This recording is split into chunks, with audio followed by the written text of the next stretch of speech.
Hey, hey, hey. Welcome to Loving Arms of God. My name is Jennifer. Welcome or welcome back.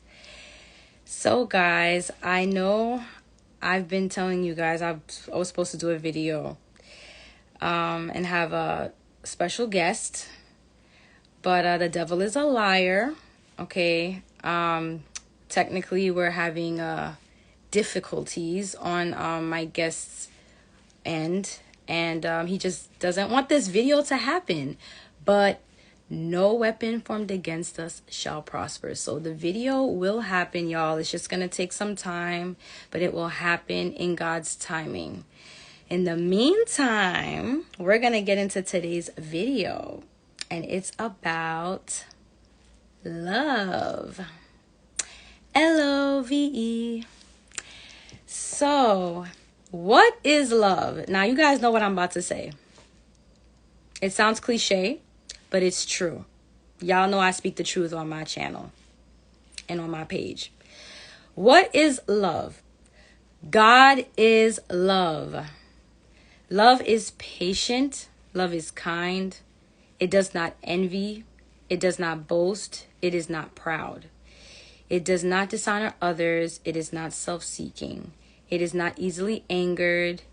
It keeps no record of wrongs.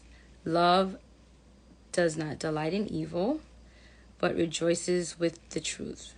It always protects, always trusts, always hopes, always perseveres. Love never fails. And that's according to 1 Corinthians 13, 4-8. Verses 4-8. Love is a 4-letter word. Another 4-letter word that is the opposite of love is evil.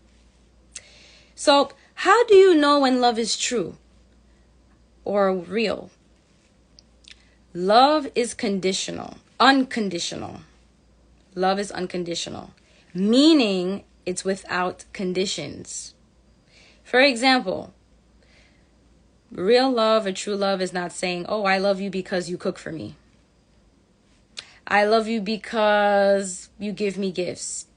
I love you because you buy me nice gifts. I love you because you have a lot of money.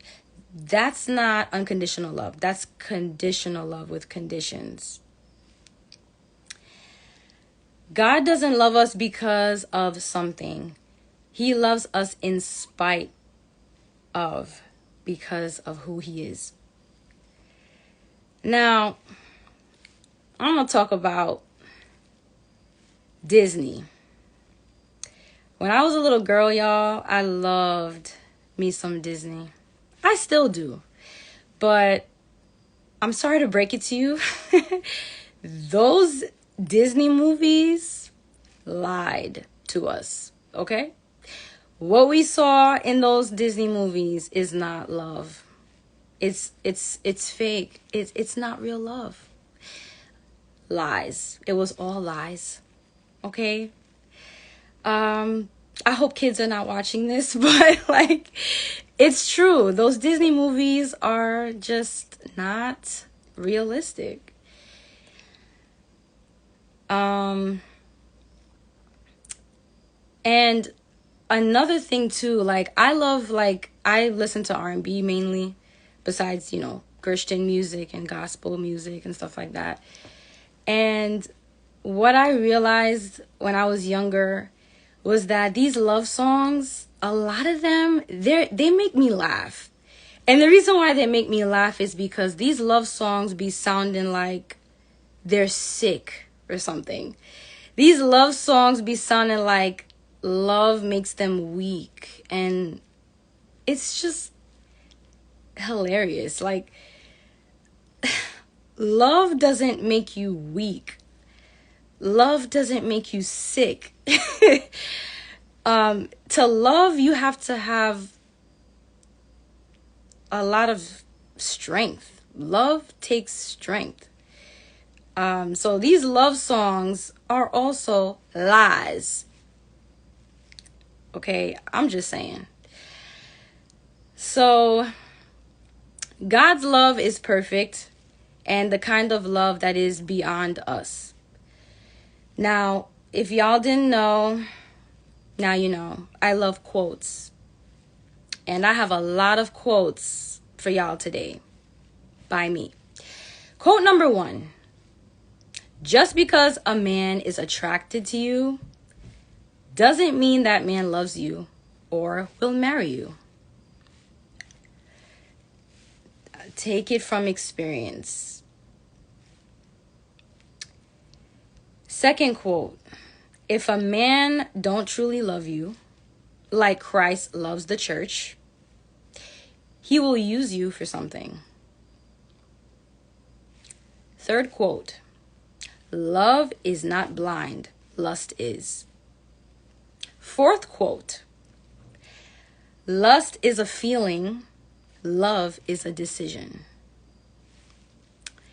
When a man says, I love you, there is a reason and a motive behind it. I don't care what anyone says. So ask yourself, why does he love you? Does he know what love is? Do you know what love is? Does he love you for who you really are? Or does he love you for what he thinks he can get from you? I can count on one hand how many times, how many men I said I love you to. Those 3 words I don't use loosely. I believe a lot of heartbreaks could have been avoided, could have been prevented if people actually knew what love is and stopped lying to themselves and other people of loving them. Today, people say I love you like breathing, literally. Like, stop telling me you love me because you don't love me. Like, it reminds me of a song by Neo, his new song. It goes something like, please, oh please, you don't love me, but you said you love me, boy. Except he said, girl. Sadly, sometimes we push genuine love away, like I once did. These are my confessions. All right. Okay, it's confession time. So I have a confession to make. It's not something I'm proud of, but just to be honest, when I was 15, when I was in high school, I wasn't allowed to have a boyfriend, ever. But I had a high school sweetheart at 15 years old, and I will say that he, besides Jesus, of course, he is the closest I've ever experienced to genuine love from a guy. He actually really, he taught me a lot. We weren't together for long. We were only together for 7 months.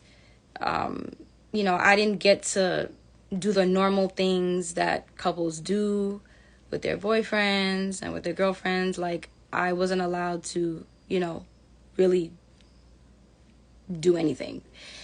So we just literally saw each other in school, and he walked me home every single day, and that was it. But I learned a lot being with him. Like, for example, one example is, he actually taught me how to be open. I was never open before I met him. I kept everything inside. That's all I knew how to do. That's all I knew how to do to survive, was to keep everything inside, keep everything to myself, and just, I would hold things in, which is not healthy. And I didn't know how to talk about things. I didn't know how to express myself. I didn't know how to do any of that stuff. So he taught me how to be open. And he actually wooed me by writing me poetry. And he's actually the reason why, he was my introduction to poetry, and which is how I started to love poetry. I'm actually a poet as well. Besides being a singer, I write poetry, and he had a way with words, and that's how he got me to fall in love with him, I will say. But yeah, because I never had an example of, love, true love, real love, at home, I didn't know what love was. So when he would love on me, he didn't do anything wrong, by the way. He never treated me badly. Like, he literally didn't do anything wrong. But when he would love on me and treat me like I've never been treated before, it was unrecognizable to me. It was foreign. I only knew unhealthy love, toxic love. I only knew, the opposite of love. So when he would do that stuff, I didn't know how to receive it. So what did I do? I pushed him away. And I'm pretty sure I broke his heart. So I just share that because a lot of women, we tend to do what I did with Christ. We tend to push God away because we can't fathom his love. We can't fathom how much he loves us. We're not used to the kind of love that he gives. So we tend to do with God what I did with him, push God away. And we entertain what we have no business entertaining. My second relationship, which was the only real relationship I've ever had, my 7-year relationship, that was a toxic relationship. Okay, and guess what? I stayed with him for 7 years. Why do we do this as women? Why? The guy that treated me the way I deserve to be treated, I dumped him for no reason. I pushed him away. But the one that treated me badly, that's the one that I stayed with for 7 years. Like, really? We all make mistakes. Thank God I learned from mine.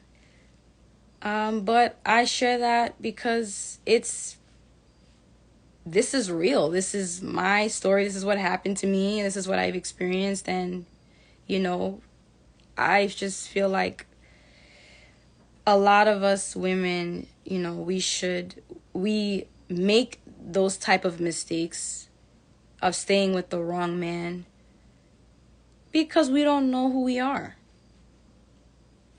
We don't know our identity. And that's why we entertain and stay in those type of relationships. So at 32 years old, yes, I'm 32 years old.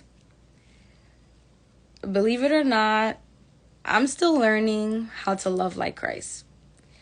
To be honest, loving like Christ is almost a challenge.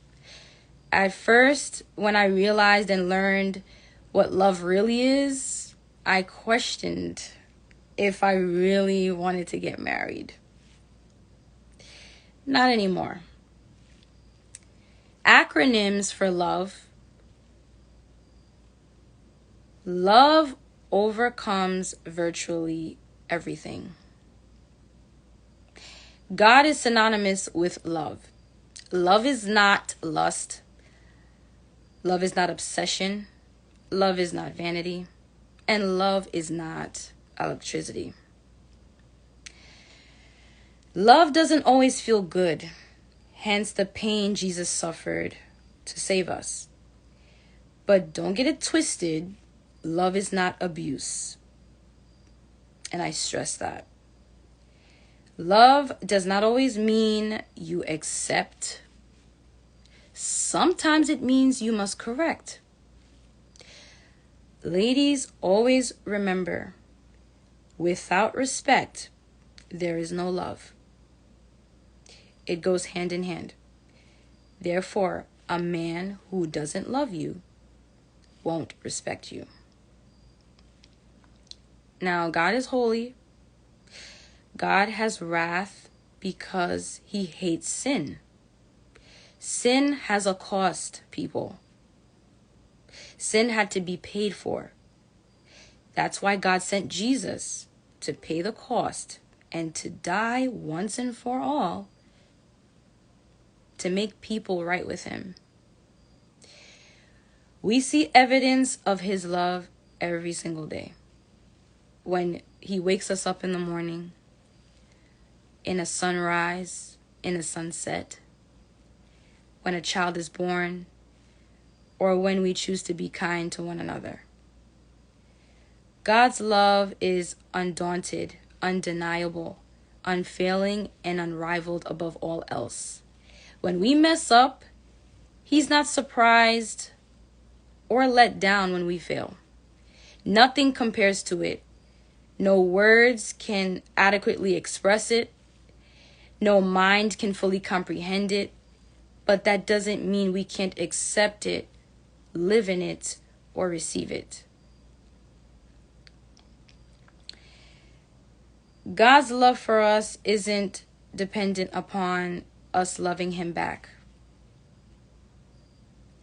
God doesn't need us to get right with him before we come to him.